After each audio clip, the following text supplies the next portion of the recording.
Garden Basics with Farmer Fred is brought to you by Smart Pots, the original lightweight, long-lasting fabric plant container. It's made in the USA. Visit smartpots.com/Fred for more information and a special discount. That's smartpots.com/Fred. Welcome to the Garden Basics with Farmer Fred podcast. If you're just a beginning gardener or you want good gardening information, well, you've come to the right spot.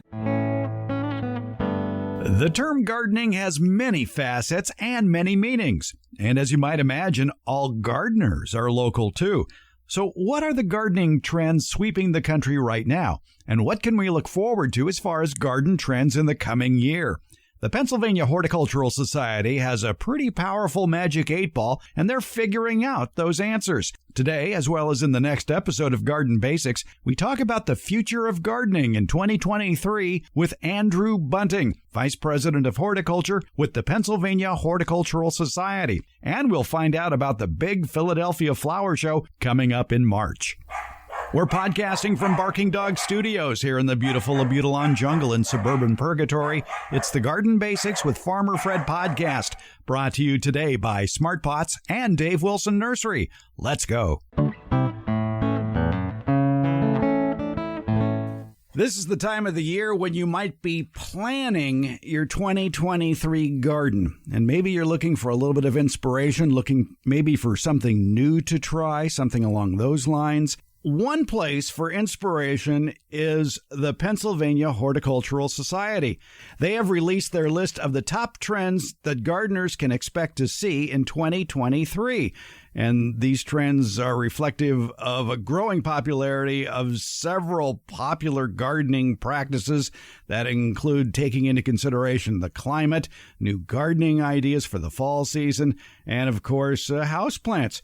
So, for a little bit of inspiration from the Pennsylvania Horticultural Society, we turn to Andrew Bunting. He is the Vice President of Horticulture, and he leads the utilization of planting and design to promote environmentally sound gardening practices at the Pennsylvania Horticultural Society. And, of course, they're busy back there getting set for the Philadelphia Flower Show coming up in March. So, Andrew, thanks for spending a few minutes with us to talk about gardening trends. Thanks for having me. Well, let's talk a little bit, first of all, some information about the Philadelphia Flower Show. That's coming up in March. So it's coming up in early March, March 4th through the 12th. If you're interested in coming, go to our website, which is phsonline.org, and buy your tickets there. And they're actually cheaper now than they'll ever be. They're currently $38, and the prices will steadily go up towards the start of the show. So if you've never been, it's one of the largest indoor flower shows in the world.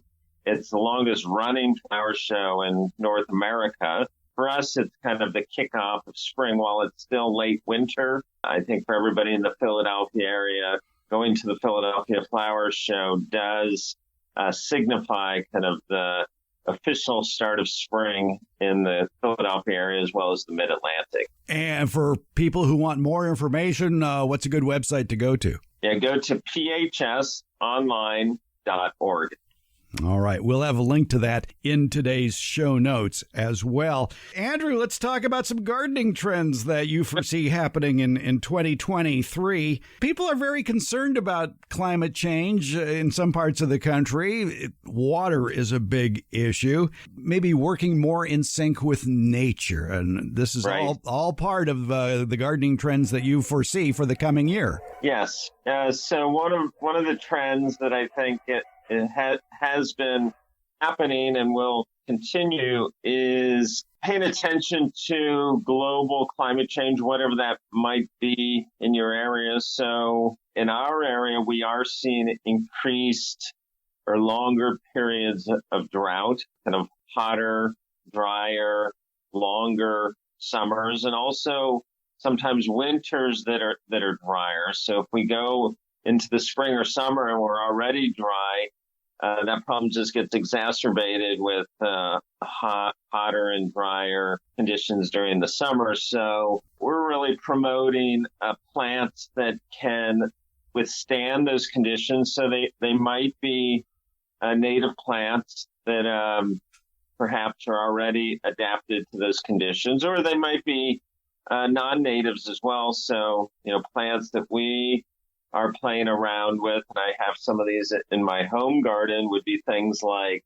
yucca, the Adam's needle, or a myriad of succulents, including sedums. I'm trying out different hardy cactus. That might not be a plant for everyone, but it is a plant that does quite well in actually many parts of the United States. And there's many species. There's actually quite a few native cactus species to areas of the country like Colorado, western Nebraska, especially like Nevada and Utah and Oregon and Washington, that would do well almost in any parts of the country. We use a lot of plants that are native to the prairies in the United States. So things like a lot of the native grasses, rudbeckias.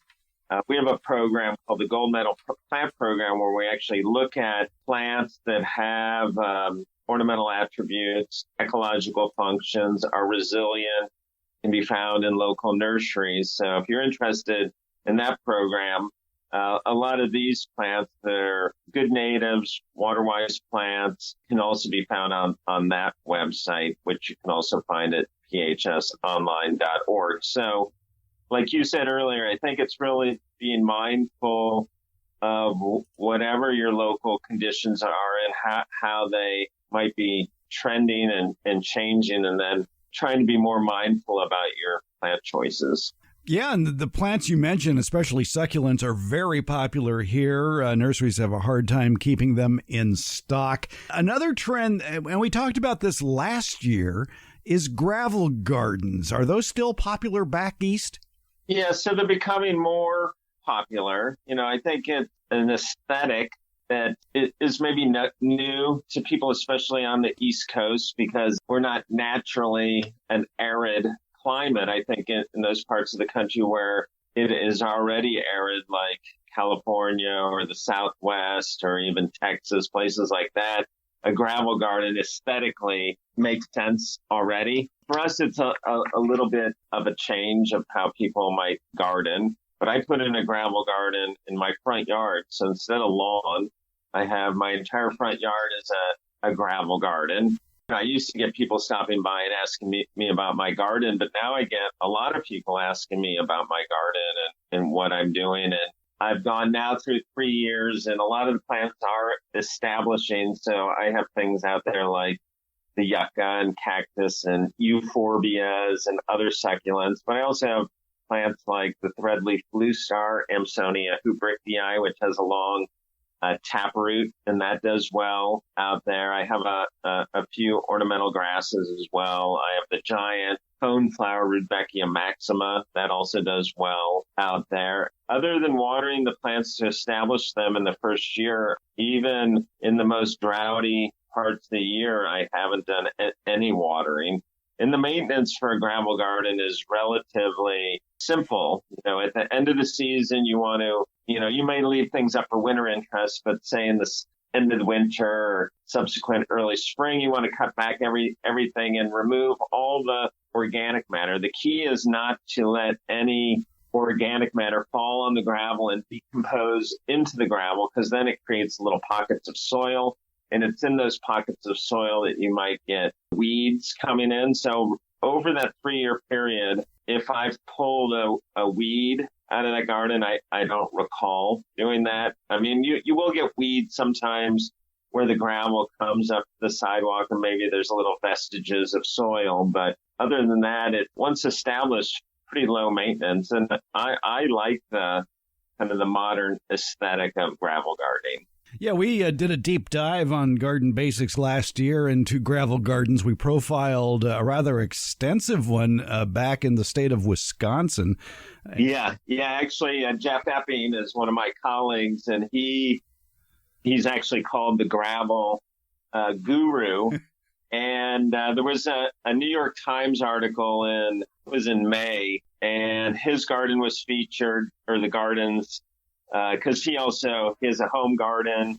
He does some other public spaces. And then my home garden in Swarthmore was also featured in that New York Times article. So that was obviously a good vehicle for really promoting the use of gravel gardens. But the nice thing about gravel gardens is, while I did my entire front yard, if you just had, say, a little sidewalk that might parallel the front of your house, and between the sidewalk and the house, maybe there's a planting bed that's 3 feet wide and 15 feet long.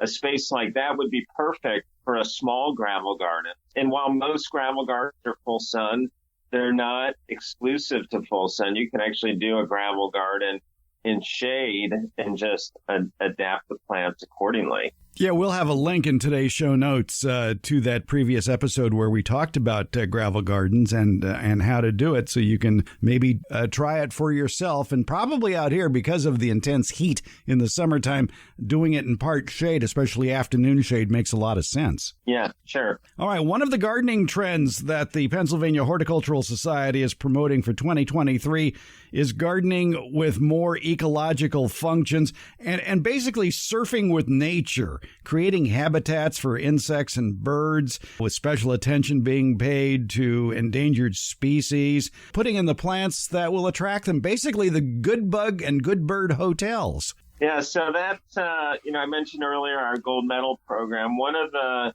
criteria that we have for selecting the gold medal plants is that the plants have to have either one or many ecological functions. So, we're looking especially towards plants that can, support one or many pollinators. And every state in the United States has more pollinators than you would imagine, between native bees, native wasps, moths, and butterflies, and so forth. So we're looking at that. We're looking at plants that maybe are a food source for either local overwintering birds or for migrating birds too, those that are seed eaters or berry eaters. So any plant that can kind of support the local fauna gets kind of high approval rankings for us. And a lot of those tend to be native plants. They don't have to be exclusively native, but that might be a group of plants to look towards, because if it's native, it's most likely already adapted to the local climate. And if it's native, it's already co-evolved with many of these pollinators, especially. It's not as though you're introducing a plant that the pollinator isn't familiar with. A great plant that we've really been promoting in this area that has gotten our gold medal status is one of the mountain mints. So the genus is Pycnanthemum, and one in particular, Pycnanthemum muticum, is incredible. It has these kind of white bracts, which actually make for the ornamental part of the plant. The flowers themselves are actually very small and kind of lavender in color, but I don't know what it is about that plant. But when it comes into flower, and again, the flowers are fairly nondescript, it literally is a buzz with pollinators. It's really unbelievable how many different insects are on that plant pollinating it. And there's many different mountain mints, Pycnanthemum. Now, people might think of its common name and be a little afraid of it. Like if you planted one of the culinary mints like spearmint or peppermint or any of those mints in your garden, as you probably know, like your entire garden would become filled with it because it's very rhizomatous and spreads very quickly. The mountain mints do spread, and they will kind of colonize parts of the garden, but they by no means have the kind of rambunctiousness as some of their more culinary relatives. So that's a great one. Of course, any of the members of the aster family, so asters themselves, but also the cone flowers, echinacea, are great pollinator plants. I mentioned the giant cone flower earlier. That's Rudbeckia maxima. That's both a good pollinator plant as well as a good seed source. So in this area, we have American goldfinches and different other finches and many different species of native sparrows. And they all love Rudbeckia maxima. Vernonias, the ironweeds, that's another great kind of pollinator plant that's in the aster family that has purple flowers generally towards the end of summer and into early fall. of course, kind of the hallmark or the granddaddy of pollinator plants for the monarchs tend to be the Asclepias, and it's called, their common name is the butterfly milkweed. So Asclepias tuberosa, which has orange flowers, is one of the primary plants for attracting the monarchs. It's not just Asclepias, and there are many, many native species of Asclepias to consider as well, but they'll also be attracted to any of those aforementioned pollinator plants that I suggested. I believe the mountain mint botanical name is Pycnanthemum. Is that right? Yeah, Pycnanthemum. Yep. Pycnanthemum. And there is a native one here in California, commonly called Sierra mint.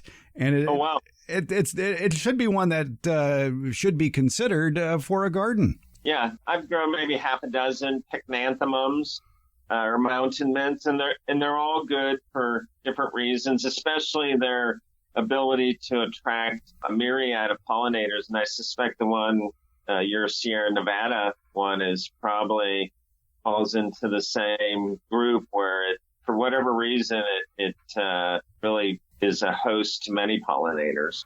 Yeah, it's native to the low foothills of the Sierra and the coast mountain ranges here in California. Yeah, they're very drought tolerant. And another great benefit for us is we have in our gardens real problems with white-tailed deer. And they're one of the few plants that you could honestly say is 100% deer resistant. You really want to say that? Yeah, I'm going to go out on a limb and say it's deer resistant. So in my front yard, which is where the gravel garden is, I do have a couple different Pycnanthemums, and so far, knock on wood, and I get a lot of deer pressure, I've seen zero browsing. I have other things that I would have put in the deer resistant category, but I see browsing from time to time, but not the mint. I would say a general rule with deer and maybe rabbits and other browsing mammals is if it's fragrant, they tend to steer clear because they also have catmint, nepeta, which is non-native, but a good ornamental plant. They stay away from that as well. So in general, for deer, I would say fragrant plants. They don't eat grasses for whatever reason. They don't eat most ferns for whatever reason. Oh, things that with like milky sap, so like euphorbias and that Amsonia, the threadleaf blue star, both have milky sap, and they stay away from that as well. So that might not be a bad barrier crop to put at the edge of the garden just to get the deer to steer clear. Yeah, I don't know that it would keep them out entirely, but I think if you had a buffer of really fragrant plants, like a lot of things that are in the mint family, salvias and so forth, it would probably help deter them. They're pretty voracious, so you probably need a fence to really keep them out. I've told you about Smart Pots, the original award-winning fabric planters. They're sold worldwide. Smart Pots are proudly made 100% right here in the USA. They're BPA-free and lead-free, making them safe for growing vegetables and other edibles.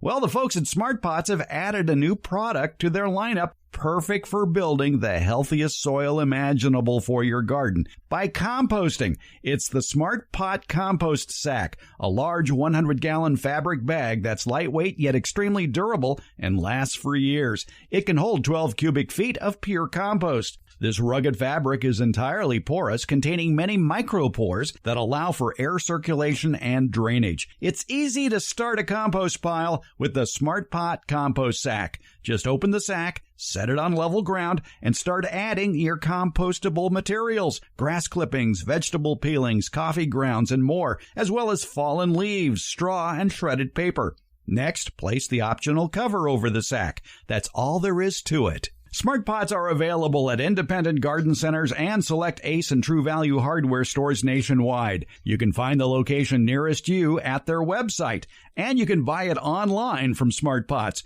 Just visit smartpots.com/Fred. And don't forget that /Fred part. because on that page are details about how, for a limited time, you can get 10% off your Smart Pot order by using the coupon code FRED, F-R-E-D. Do it at checkout from the Smart Pot store. Visit smartpots.com/Fred for more information about the complete line of Smart Pot's lightweight, colorful, award-winning fabric containers and their new compost sack. And don't forget that special Farmer Fred 10% discount. It's Smart Pots, the original award-winning fabric planter.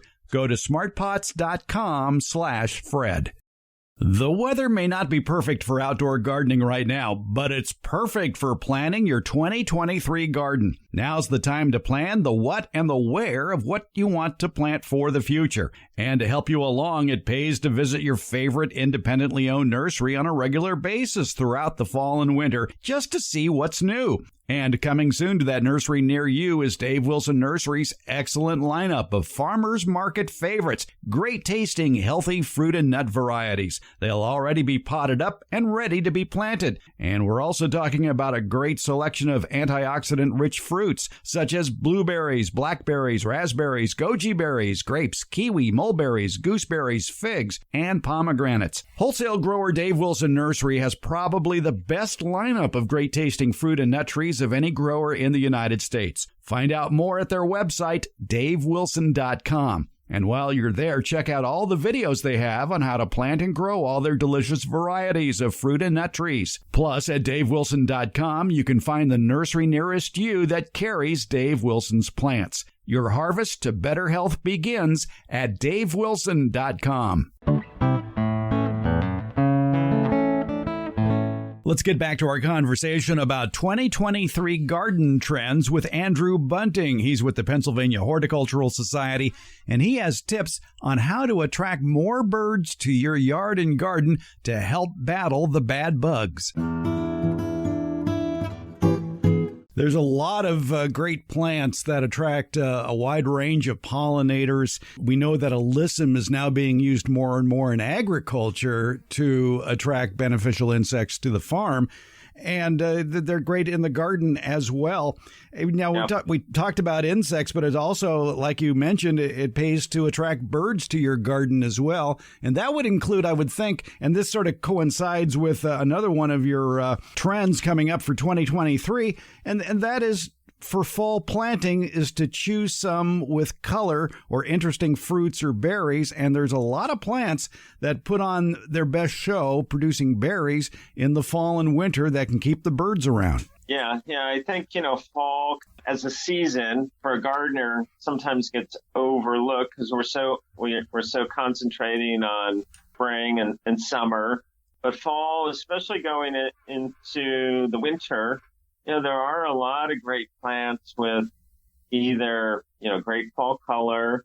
There's actually lots of plants, even though for us on the East Coast, right now it's, 30s, 40 degrees. There are a number of plants that flower in the fall.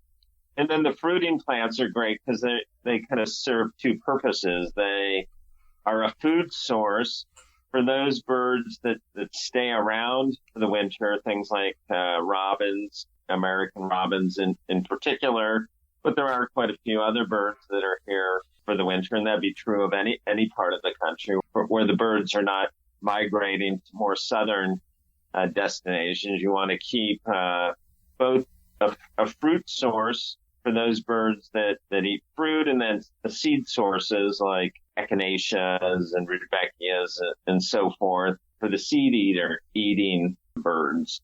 Some of the ornamental shrubs that we use that have great ornamental berries, one that really comes to mind is the winterberry holly. So this is a deciduous shrubby holly. So the leaves fall off in the fall, and it's a shrub that, depending on the cultivar, can get up to 4 to 6 to 8, 10 feet tall. And it's native. It actually has a wide native range from, say, up in Canada, all along the East Coast and into parts of the Midwest and upper Midwest. And it grows in native areas along ponds and streams and lakes.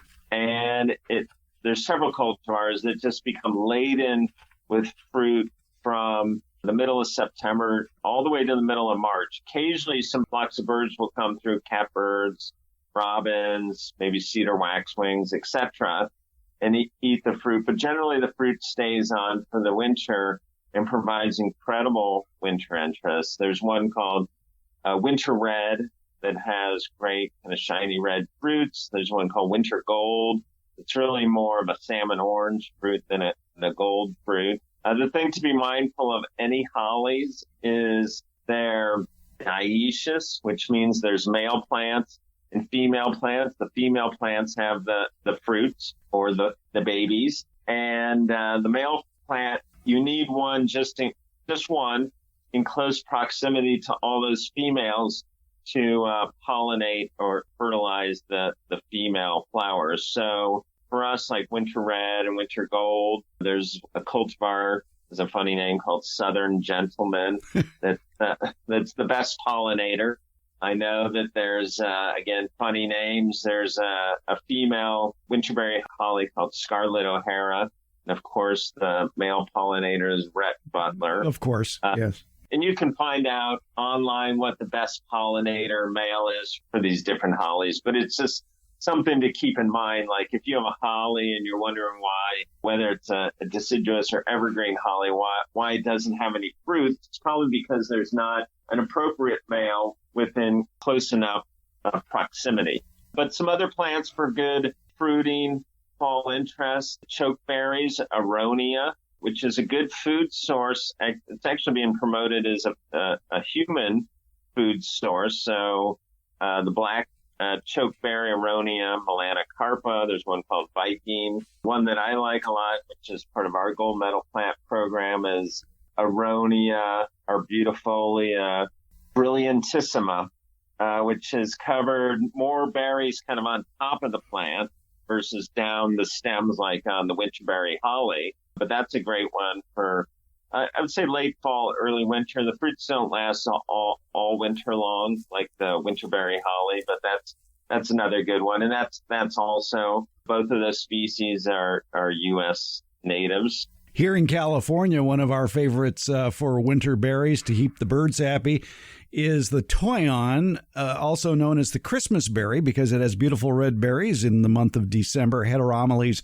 arbustifolia. It gets about 8 to 15 feet tall and wide and is a consistent performer and does well in a drought. Yeah, that's in the rose family. Yes. Is that right? Yeah, I think I've tried my fair share of California natives out here, but most of them just don't do well because our summers are too humid for a lot of California plants. Yes, Pennsylvania is not California. Yeah, there's a guy I know close by that he actually has grown a couple California endemic, but I think he must have them under the eave of the house or something to keep them a little on the dry side. Well, yeah, we have that issue here of people in the Central Valley attempting to grow plants that prefer a more mild climate like you would find in the coastal areas of Southern California, especially avocado trees that struggle here but thrive in other areas of the state. So everybody's always pushing the boundaries, trying new things, and that's the fun of gardening. Andrew Bunting with the Pennsylvania Horticultural Society. We've been learning about trends that are coming up in gardening in 2023. Thanks so much for your time and have a wonderful experience at the Philadelphia Flower Show. Thank you for having me. You know, this time of year, it's hard to resist grabbing a poinsettia plant from the myriad of retail outlets where you'll find them. Nurseries and garden centers, of course, will carry the best selections, but you can also find this colorful tropical plant that's native to Mexico in all sorts of retail outlets around now, and that includes grocery stores and gas stations and a lot more. In your hurry to get to that holiday party, you just might decide to pick one up for the host. But before you grab the first poinsettia plant you see, we have tips for you. Tips on choosing and caring for that poinsettia plant. So whether you're giving one or receiving that poinsettia as a gift, check out the Friday, December 23rd edition of the Beyond the Garden Basics newsletter and podcast. For current newsletter subscribers, look for the Poinsettia Pointers newsletter and podcast. It's in the Friday, December 23rd edition of the Beyond the Garden Basics newsletter. It's waiting for you in your email. You don't have a subscription? Not a problem. You can start one. It's free. Find the link in today's show notes or sign up at the newsletter link at our homepage, gardenbasics.net.